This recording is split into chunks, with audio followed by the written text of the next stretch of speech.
जय सिया राम भक्तों।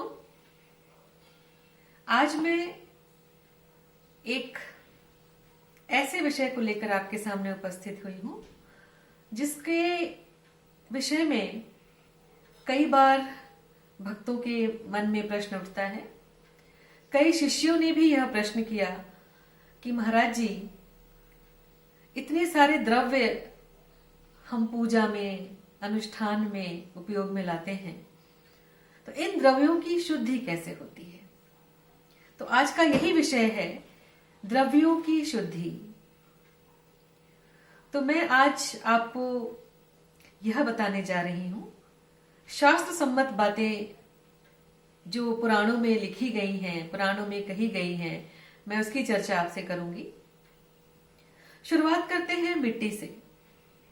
मिट्टी के पात्रों का उपयोग हम पूजन में, पाठ में, अनुष्ठानों में करते हैं। विशेष तौर पे मिट्टी के दीपक का उपयोग नित्य प्रतिदिन होता है।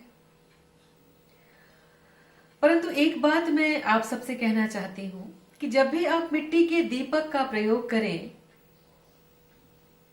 तो एक ही बार उसका प्रयोग किया जाना चाहिए।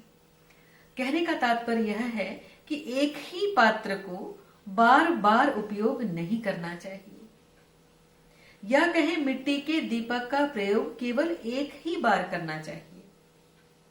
यदि आपको मिट्टी के दीपक का प्रयोग करना ही है तो हर बार नए मिट्टी के दीपक का या कोरे दीपक का उपयोग करना चाहिए, क्योंकि एक बार उपयोग करने से मिट्टी अशुद्ध हो जाती है।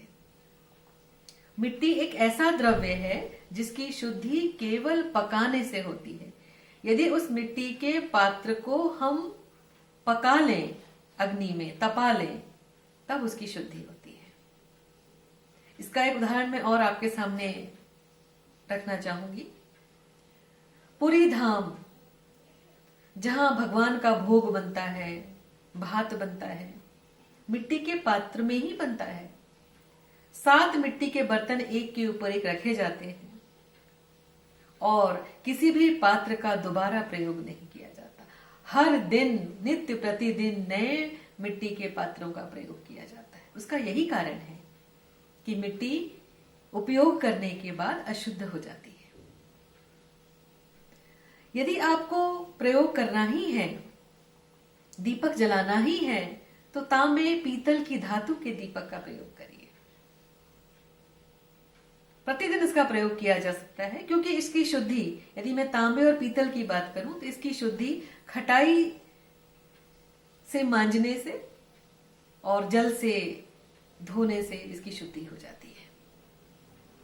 यदि हम बात करें कांसे के पात्र की या लोहे के पात्र की, तो इसे राख से मांजने से यह शुद्ध हो जाते हैं। इनको शुद्ध करने के लिए राख का प्रयोग करना चाहिए।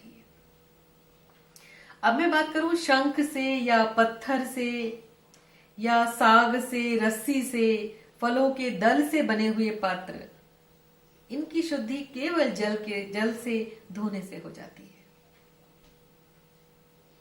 घर की बात करें तो झाड़ने, बहारने, लीपने या कहें गौ माता के गोबर से लीपने से घर की शुद्धि होती है।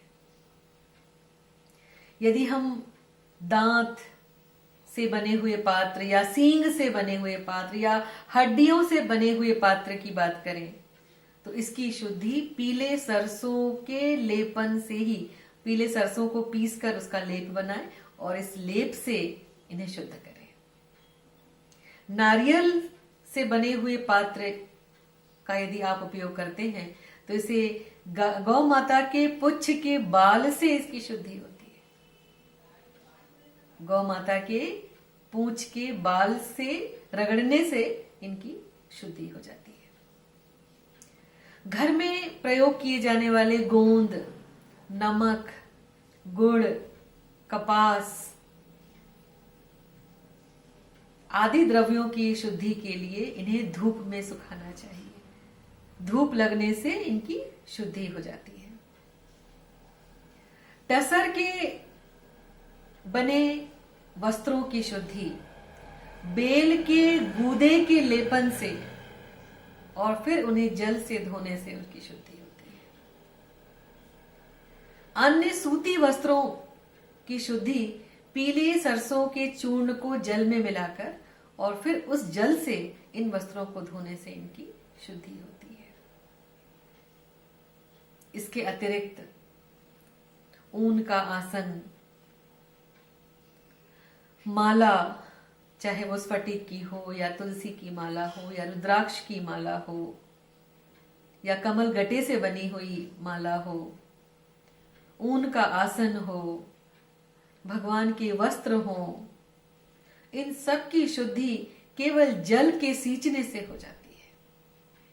और जल यदि गंगा जल हो तो अति उत्तम है।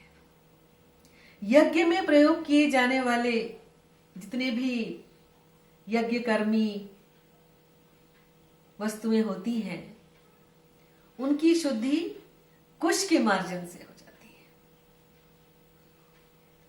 इस प्रकार अलग अलग द्रव्यों की शुद्धि का अलग अलग विधान है। आज के लिए इतना ही। अगले वीडियो में मैं फिर कुछ ऐसे ही रोचक विषयों को लेकर उपस्थित होंगी। तब तक के लिए जय श्री राधे, जय श्री कृष्णा।